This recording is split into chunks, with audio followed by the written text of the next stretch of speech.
ছাত্র দলের কেন্দ্রীয় সংসদের যুগ্ম সম্পাদক আপনার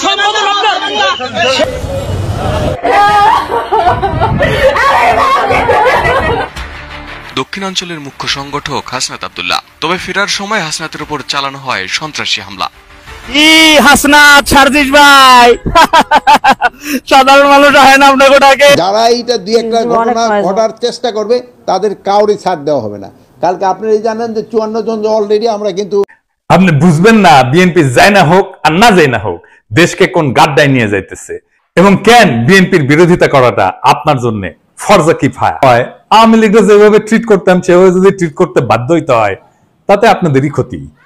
আপনাদের যে ফাজলামি দেখি তাতে আমার কোনো ছেড়ে যাবে না, আপনার বাচ্চারা ক্ষমতাও নেই। হাসানাতকে হত্যা করতে চাইছে বিএনপি।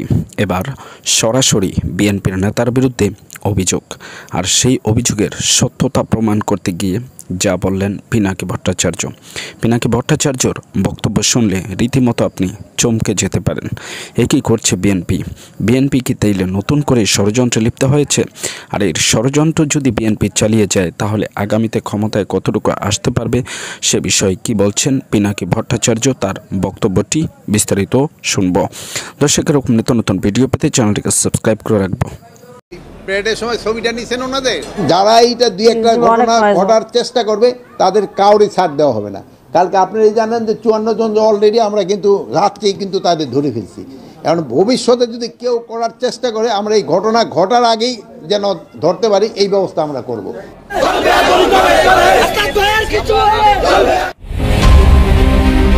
হাসনাত আব্দুল্লাহর উপর হামলাকারীদের সহায়তা করার জন্য আহ্বান জানিয়ে পোস্ট দেওয়ার কারণে ক্ষমা চাইলেন বাংলাদেশ জাতীয়তাবাদী ছাত্রদলের নেতা তামিম তামজিদ উৎস।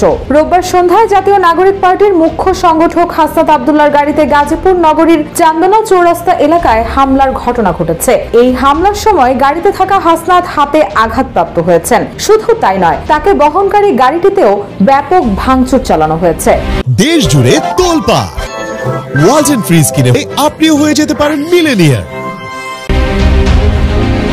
এই ঘটনার পরপরই ছাত্রদল নেতা তামিম তার নিজ ভেরিফাইড ফেসবুক প্রোফাইল থেকে একটি পোস্ট দেন। এছাড়াও কমেন্টে তিনি লেখেন, সবাই এগিয়ে যান, যারা হামলা করেছে তাদের সাহায্য করুন। এদিকে তামিমের এমন মন্তব্যে ক্ষোভ প্রকাশ করেছেন অনেকেই। তার মন্তব্যের স্ক্রিনশট সামাজিক যোগাযোগ মাধ্যমেও ছড়িয়ে পড়েছে। পরে ওই পোস্টের জন্য ক্ষমা চেয়েছেন ছাত্রদল নেতা তামিম।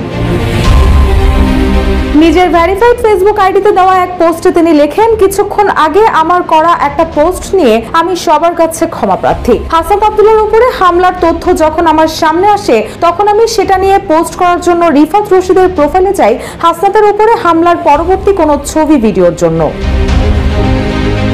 পোস্টে আরো লিখেন, হঠাৎ করে খেয়াল করলাম রিফাত রশিদের প্রোফাইলের পোস্টটা আর দেখা যাচ্ছে না। অতঃপর হামলার নিউজটাকে ভ্রান্ত ভেবে আমি একটি ট্রল পোস্ট করি। পরবর্তীতে যখন হামলার সত্যতা পাই তখন আমি দ্রুততম সময়ের মধ্যে তা ডিলিট করে দেই।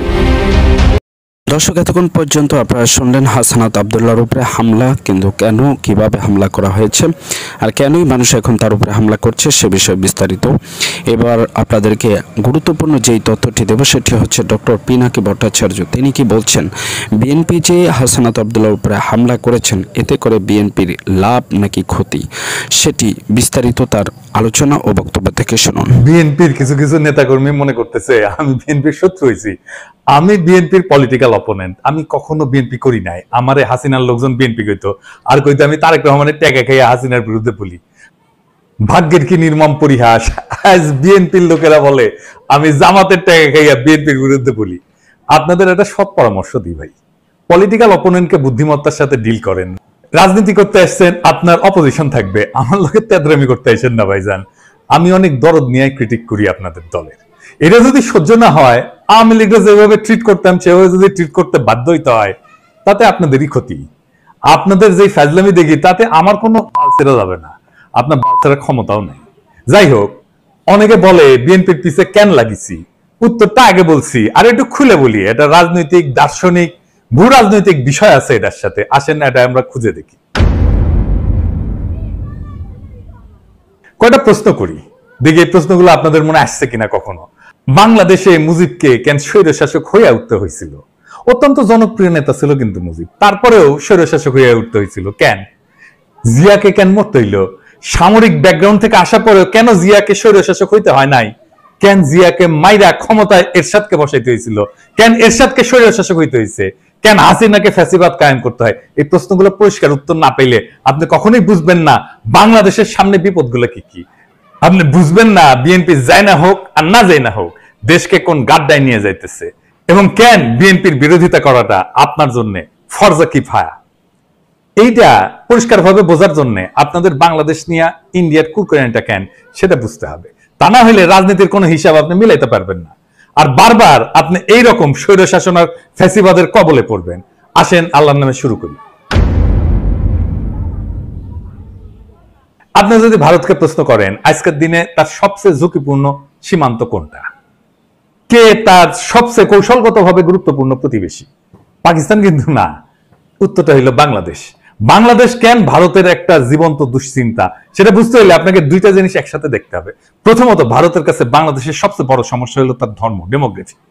বাংলাদেশ মুসলমান সংখ্যাগরিষ্ঠ দেশ, এটা তো জানা কথা, কিন্তু আশ্চর্যের ব্যাপার হইল ভারতের পূর্বাঞ্চল একসময় মুসলিম মেজরিটি ছিল। আসাম থেকে শুরু করে নাগাল্যান্ড পর্যন্ত পুরানো ক্যাবিনেট মিশন প্ল্যানে পূর্ব ভারত বরাবর মুসলিম সংখ্যাগরিষ্ঠ অঞ্চল হিসেবে বিবেচিত হয়েছে। ক্যাবিনেট মিশন প্ল্যান কি? আসেন এটা একটু খুঁজে দেখি। ক্যাবিনেট মিশন প্ল্যান হচ্ছে 1946 সালে ব্রিটিশ সরকার প্রস্তাবিত একটা সাংবিধানিক পরিকল্পনা, যা ভারত উপমহাদেশের রাজনৈতিক ভবিষ্যৎ নির্ধারণের জন্য গৃহীত হয়। এই পরিকল্পনার মূল উদ্দেশ্য ছিল ভারতকে একটা ফেডারেল কাঠামোর অধীনে ঐক্যবদ্ধ রাখা, যেখানে প্রদেশগুলা ধর্মীয় সংখ্যাগরিষ্ঠতার ভিত্তিতে তিনটা গ্রুপে বিভক্ত করা হয়েছিল। গ্রুপে ছিল হিন্দু সংখ্যাগরিষ্ঠ প্রদেশগুলা, যেমন ধরেন মাদ্রাজ, বোম্বে, ইউনাইটেড প্রভিন্স, মানে বর্তমানে যেটা উত্তরপ্রদেশ, বিহার, সেন্ট্রাল প্রভিন্স ইত্যাদি। 2 নম্বর গ্রুপ হচ্ছে মুসলিম সংখ্যাগরিষ্ঠ পশ্চিমাঞ্চলীয় প্রদেশসমূহ, যেটা নিয়ে আসলে পশ্চিম পাকিস্তান হয়েছে, যেমন পাঞ্জাব, চীন, বেলুচিস্তান, উত্তর পশ্চিম সীমান্ত প্রদেশ ইত্যাদি। আর 3 নম্বর গ্রুপ হচ্ছে যেটা বাংলাদেশ হয়েছে আজকে, মুসলিম সংখ্যাগরিষ্ঠ পূর্বাঞ্চলীয় দেশ, যেমন বাংলা, আসাম। আসামের মধ্যে হাতছাড়া হয়ে গেছে। ম্যাপে যে সাদা সাদা অংশগুলো দেখতেছেন না, ওইগুলো বলা হইতো প্রিন্সলি স্টেট, মানে রাজা ছিল, এটা দেখায় দেন। সেই রাজ্যগুলোতে সবগুলো কিন্তু ইন্ডিয়া পরে খেয়ে ফেলেছে। আজকের দিনেও পশ্চিমবঙ্গে সরকার হিসেবে 27% মুসলমান জনগোষ্ঠী, আসামে সেটা 34%-এরও বেশি। বিজেপির রাজনীতিতে যে এনআরসি দেখেন না, তারপরে সিএ দেখেন, এগুলো মূলত বাংলাদেশের মুসলিমদের নিয়ে। মুখে বলা হয় পাকিস্তানি বা আফগানদের কথা, কিন্তু ভিতরে ভিতরে ভয়টা হইলো বাংলাদেশের 17 কোটি মুসলমানদের কয়েক শতাংশ যদি চলাচল শুরু করে বর্ডার ক্রস করে, তাহলে গোটা অঞ্চলটার ডেমোগ্রাফি বদলায় যাবে। এই ভয় থেকে সিএ এনআরসি আসামে শুরু হয়, পরে ছড়ায় পরে গোটা ভারতে। সে মনে করে বাংলাদেশের মুসলমানরা ভারতে ঢুকে এই অঞ্চলগুলোকে যদি মুসলমান প্রধান বানায় ফেলে, তাহলে তো সেই রাজ্যগুলোকে রাখতে পারবে না তারা। তো এই ডট থেকে ভারত কি করে, সে 4000 কিলোমিটার এক কাঁটাতারের বেড়া বানায়। এটা পৃথিবীর সবচেয়ে দীর্ঘ সীমান্ত বেষ্টনী, এবং এইটার এসে দুনিয়ার সবচেয়ে সহিংস বর্ডার বানাইছে। প্রত্যেক মাসে 2-3 জন বাংলাদেশি নিহত হয়। ভারতীয়রা গরু খায় না, বাংলাদেশিরা গরু ভালোবাসে, এই গরু বাণিজ্যেই ঝরে প্রাণ। ঘটনা হচ্ছে এই গুলিতে ইন্ডিয়ার কোন নাগরিক আজ পর্যন্ত সীমান্তে মারা যায় না। ভারতের অধিকার আছে বেড়া দেওয়া, ওর মুরগি উই লেজে কাটুক, কিন্তু আমরা বলার কে? রাষ্ট্র চাইলে সীমান্ত বন্ধ রাখতে পারে, কিন্তু বাস্তবতা হলো বাংলাদেশিরা তো ভারতে যাইতে চায় না, যাইতে চায় মধ্যপ্রাচ্যে, সিঙ্গাপুরে বা অন্য কোথাও। তবে তারা চলমান মানুষ, উদ্যমী পরিশ্রমী মানুষ, তারা চলে যায় সবখানে, এমনকি করাচিতেও। এখানে আসে দ্বিতীয় সমস্যা, সেটা হইতেছে এই শিলিগুড়ি করিডোর বা চিকেন নেক। আমরা এটা আগে আলাপ করছি অনেকবার, আসেন আরেকবার একটু আলাপ করে দেখি। ভারতের 7 সিস্টার্স মানে নর্থ ইস্ট বাংলাদেশের ওই পাশে অবস্থিত, আর এই অঞ্চলের সাথে বাকি ভারতের যোগাযোগ হয় মাত্র 15 কিলোমিটার প্রশস্ত শিলিগুড়ি করিডোর, যেটাকে চিকেন নেক বলা হয়। এর চারপাশে চীন, ভুটান আর নেপাল। এই করিডোর যদি কেউ একদিন কেটে দেয়, তাইলে উত্তর পূর্ব ভারত বিচ্ছিন্ন হয়ে যাবে, ভয়টা এখানে। আর তার উপরে নর্থ ইস্ট নিজেই একটা বিশাল সমস্যা। ত্রিপুরা, মিজোরাম, নাগাল্যান্ড সবখানে গোষ্ঠীগত সংঘাত, ধর্মীয় ভিন্নতা, ভাষা সংস্কৃতির বৈপরীত্য, অনেক জায়গায় বিদ্রোহ হইতেছে, আবার অনেক জায়গায় বিদ্রোহীরা মায়ানমারের বিদ্রোহী গোষ্ঠীর সাথে যুক্ত। তাহলে ভারত ওইখানে যুদ্ধ বাঁধলে ট্যাঙ্ক পাঠাবে কিভাবে, সেনা পাঠাবে কিভাবে, ভারী অস্ত্রশস্ত্র পাঠাবে কিভাবে? বাংলাদেশ ছাড়া কোনো উপায় নাই। তাদের প্রয়োজন ট্রানজিট এবং করিডোর। চট্টগ্রাম বন্দরের মাধ্যমে ত্রিপুরায় প্রবেশ বা রেলপথে পূর্বাঞ্চলে যাওয়ার সুবিধা, এটাই ভারত দীর্ঘদিন ধরে চাইছে। কিন্তু ভাবেন একবার, আপনি একজন বাংলাদেশি, আপনাকে কাঁটাতারে ঘিরে রাখা হইলো, তারপরে বলা হইলো ভারতীয় ট্রাক যাবে আপনার দেশের একদিক থেকে আরেক দিকে, ভারী সরঞ্জাম যাবে। তিতাস নদীতে মাটি ফেলাম, নদীতে বাদ দিয়া রাস্তা বানায় ভারী সামরিক সরঞ্জাম পাঠাইছিল একবার, মনে আছে না? দেখেছেন কেমনে মাটি ফেলায় তিতাস মেরে ফেলাইছিল? এই রাস্তা বানানোই হয়েছিল ইন্ডিয়ার পণ্যবাহী ভারী ট্রাক নেওয়ার জন্য। তো এই যে সিস্টেম, এটাকে রাজনৈতিক ভাবে বিক্রি করা অসম্ভব, মানে বাংলাদেশের মানুষ তো মানবে না। তাই দরকার একটা গণবিরোধী ভারত বান্ধব সরকার, যারা এই চুক্তিগুলো চুপচাপ করে ফেলবে এবং জনগণ কিছু জানাবে না। এই হইলে পুরা কাহিনী। ভারত কেন বারবার বলে বাংলাদেশ আমাদের সবচেয়ে গুরুত্বপূর্ণ মিত্র, কারণ কৌশলগত দিক দিয়া বাংলাদেশ ছাড়া ভারতের নর্থ ইস্ট অচল। কিন্তু ধর্মীয় দৃষ্টিভঙ্গিতে ভারত মুসলমান পছন্দ করে না, তাই কাঁটাতারে বেড়া দিছে। আবার কাঁটাতার দিয়ে ঘিরে দিলে তার 7 সিস্টার্স অরক্ষিত হয়ে পড়ে। এই এক শাখের করাত, যাইতেও কাটে আসতেও কাটে। তাই বাংলাদেশে ভারতের সবসময় এমন শাসক দরকার যে ভারতের অনুগত হবে এবং তাদের মতে বন্ধু ভাবাপন্ন হবে। ভারতের প্রতি বন্ধু ভাবাপন্ন হইলে বাংলাদেশের জনগণ হয়ে উঠবে সরকার বিরোধী, তাই তাকে হইতে হবে স্বৈরাচার। বাংলাদেশের 3টা ভারত বান্ধব সরকার ছিল, মুজিব, এরশাদ আর হাসিনা। 3টাই স্বৈর শাসক। জিয়া আর খালেদা জিয়া এই 2জন প্রবল ভারত বিরোধী ছিল জন্য তাদের স্বৈর শাসক হইতে হয় নাই। একজনকে মরতে হয়েছে, আর একজনকে বিষ প্রয়োগে হত্যার চেষ্টা করা হয়েছে। আমি প্রমাণ সহ এপিসোড করেছিলাম, খালেদা জিয়াকে বিষ প্রয়োগ করা হইতেছে, দেখে নিয়েন যদি দেখে না থাকেন। তাইলে এই যে মির্জা ফখরুল যে বলে ভারত বন্ধু দেশ, এটা শুনেন কি বলে। ভারত আমাদের প্রতিবেশী, সবচেয়ে বড় প্রতিবেশী, আমাদের বন্ধু। আমাদের যুদ্ধের সময় 1971 যুদ্ধের সময় আমাদের সহযোগিতা করেছিল। আমরা ভারতের কাছে সবসময় প্রত্যাশা করি যে ভারত বাংলাদেশের মানুষের পাশে দাঁড়াবে। শুনেছেন তো? আর এই যে আমরা যে অভিযোগ করি যে